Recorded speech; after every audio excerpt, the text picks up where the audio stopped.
Good morning po mga kabudnatics. Mag-start na po tayo. Ito po ang ating baboy. Pisngi po yan. Ang laki oh. Meron tayong bawang, sibuyas, laurel, pamintang buo, generous amount of asin. Yan. Maglalagay tayo ng tubig. Obviously. Sakto lang. Yan. Takpan natin. Sindihan ng kalan.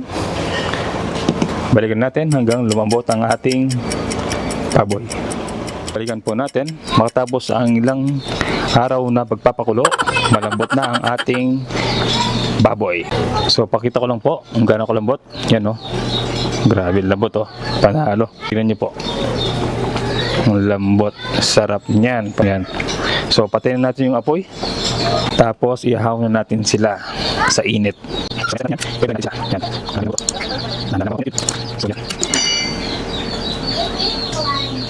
Next step po natin, gagamit tayo ng air fryer.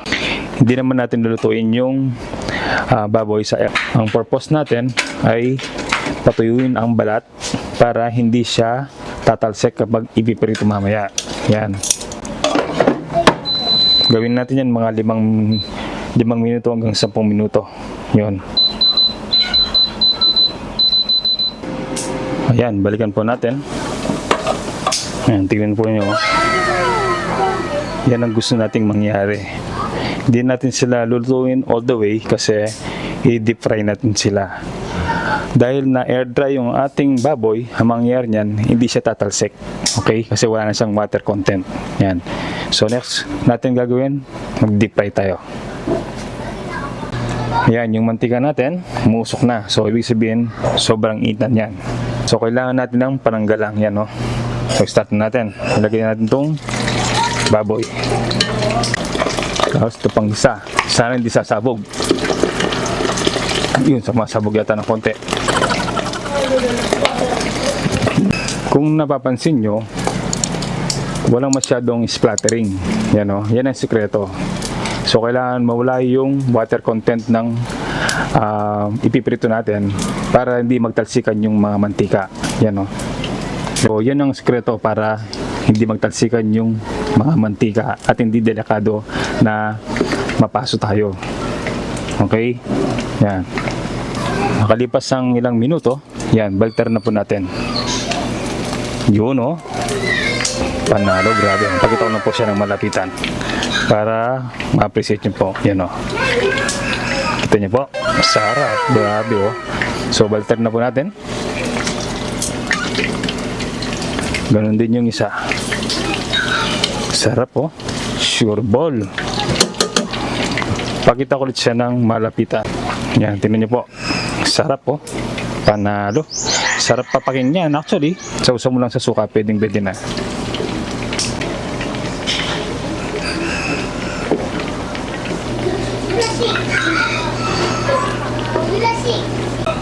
So ayan, balikan po natin.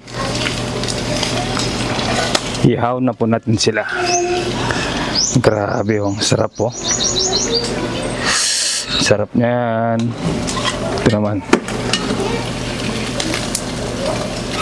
Tignan niyo po. Panalong panalo.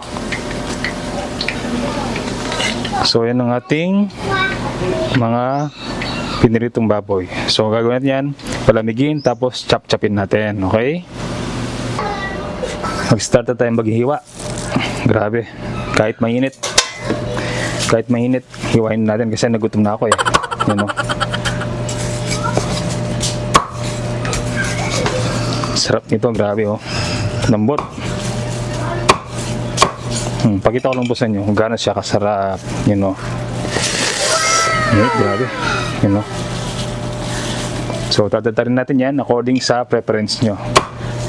I mean sa preference ko.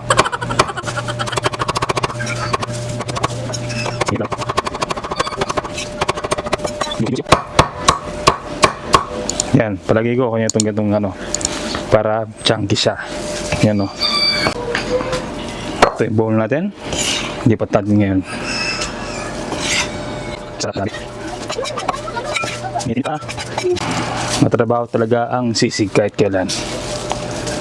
So next step natin, maglalagay na tayo ng sibuyas. Sibuyas na puti. Combine natin tong sibuyas na pula. Yan. Yung iba, ayaw ng mayo, bahala kayo. Ako maglalagay ako. Yan. Tansya-tansya meter lang po.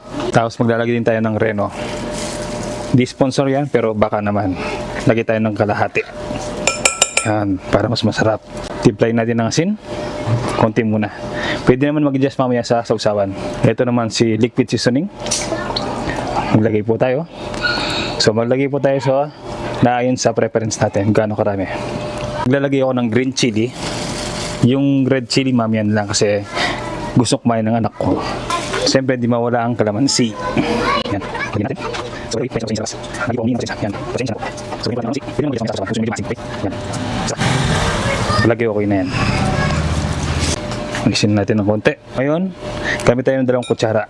Halu-haluin natin. Sa amin, okay na itong ganito. Hindi ko na kailangan ilagay sa sizzling plate. Okay na aking gantong setup. Ready to eat nito. Pagkatapos natin mahalo ng maigi. Yan. Sarap niya, no? Amoy na mo yung kalamansi. So actually, patapos na tayo. Tandaan niyo po, kung gusto niyo ng medyo manghang, maglagay po kayo ng red na sili. Maglalagay po ako mamaya, huwag kayong mag-alala. Okay? So please like, subscribe po kayo sa aming YouTube channel. At sana na-enjoy niyo po ang aming video for today. Yan, no? By the way, hinikayat ko po yung mag-member sa aming YouTube channel para magkaroon kayo ng exclusive na viewing, advanced viewing or exclusive viewing sa aming mga video na bibigay sa inyo. Yan. Okay, ready na po ito. Plating na po tayo.